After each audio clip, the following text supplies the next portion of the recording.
नमस्कार, मैं राम प्रकाश तिवारी। आप देख रहे हैं पलामू जिला के विश्वसनीय channel capital news. Capital news लगातार त्रिस्तरीय चुनाव के बारे में नए नए प्रत्याशियों के बीच में जाकर के उनका चुनाव का विजन जानने का कोशिश किया है। आज इसी क्रम में दारूडी पंचायत में कैपिटल न्यूज़ पहुंची है। यहाँ पर प्रत्याशी हैं, पूर्व में भी चुनाव बहुत कम मत से चुनाव से पराजित हुए थे, रमाकांत मेहता दोबारा फिर प्रत्याशी हैं। अब इनसे जानना चाहेंगे कि रमाकांत जी, पिछले चुनाव में क्या चूक हुआ था कि आप थे। सबसे पहले आपका स्वागत है। प्रश्न करने से पहले बहुत बहुत स्वागत है आपका भी। कैपिटल न्यूज़ आपसे जानना चाहेगा कि पिछले बार बहुत कम अंतर से आप चुनाव में पराजित हुए थे, कारण क्या हुआ था, चूक कहाँ पर हुआ था आपसे? जहाँ तक चूक की बात है तो पब्लिक नहीं समझ पाए कि मेरे साथ समर्थन कितना है। वो तो तब समझे जबकि समय निकल गया। वो पहले इनका कहना है कि मेरे बारे में या मेरा जन समर्थन के बारे में बहुत पब्लिक नहीं समझ पाया, समझा तब जब चुनाव हो चुका। आपकी क्या तैयारी है और क्या लगता है? अबर तो पूरा जनता पिछले समय को समझ चुका है, पिछले समय क्या था, अबर हमको कहाँ जाना है, क्या करना है। पिछले समय का जो भी जनप्रतिनिधि रहे वो सभी से पूरे पब्लिक अवगत हैं कि इस पंचायत का दशा और दिशा क्या है।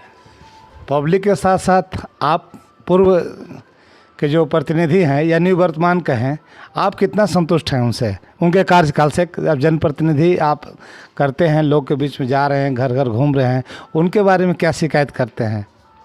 हम तो छोड़िए, कोई पूरे पब्लिक कोई भी उनसे खुश नहीं है, तो हम कैसे खुश रहेंगे? जब पब्लिक ही खुश नहीं है तो हम कैसे खुश रहेंगे? क्या बताता है लोग, ढेर गड़बड़ हुआ है? वो तो पब्लिक के सामने है, पूछ लीजिए।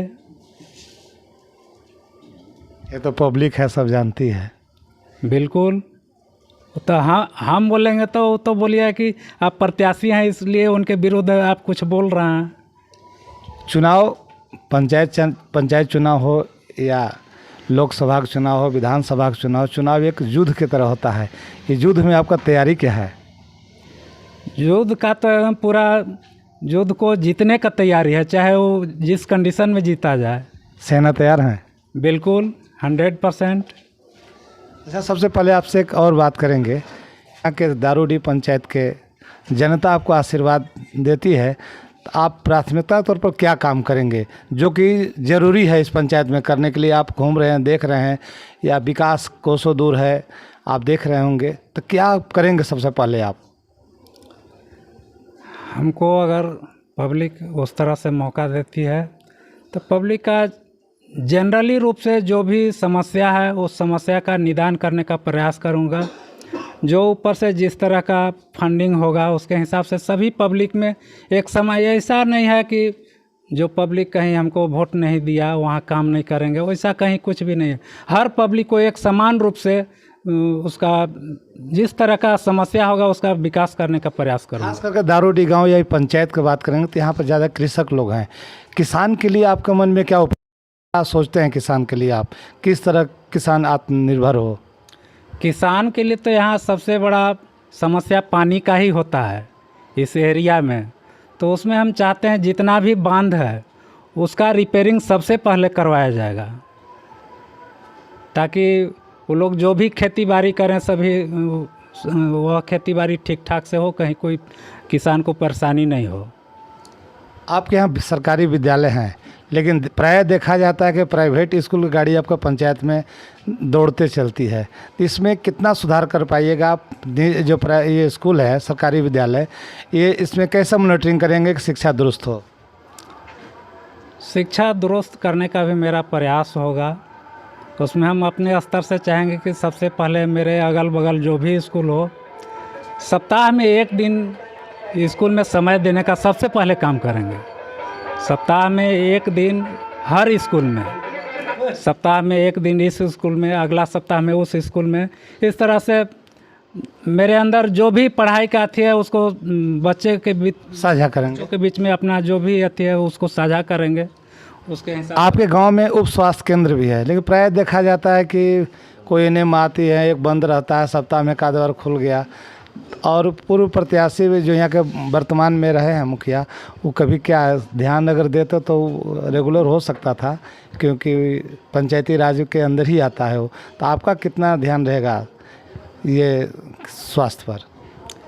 देखिए, उसमें एएनएम का जहाँ तक बात है तो उसमें बीच में भी हम ऑब्जेक्शन किए थे कि यहाँ एएनएम का रेगुलर किया जाए।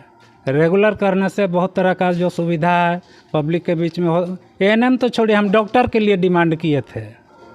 आ रहे थे रास्ते में पीसीसी देखा, जो पेड़ है उस पर भी पीसीसी था, लेकिन आपके घर से पहुंचने से पहले ही पीसीसी का सीमा समाप्त था। क्या ऐसा लगता है कि प्रत्याशी घर पड़ता है इसलिए इधर सड़क नहीं बनना चाहिए, ऐसा कारण है क्या?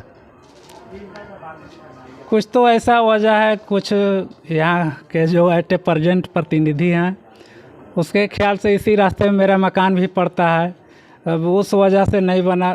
कुछ तो यहाँ का जो रास्ता का स्थिति था वहाँ, तो हम पब्लिक का सहयोग से कुछ अभी तक का जो रहा है स्थिति, उसमें पब्लिक के सहयोग से रास्ता को ठीक ठाक करवाने का काम किए हैं। तब कुछ उसके बाद भी गड्ढा गुड्ढी तो आपके सामने है। तो रमाकांत जी का कहना है कि पहले शिक्षा में सुधार करेंगे, विद्यालय का सप्ताह में एक बार मॉनिटरिंग करेंगे, हमारे पास जो भी योग्यता है हम जा कर के स्कूल में साझा करेंगे।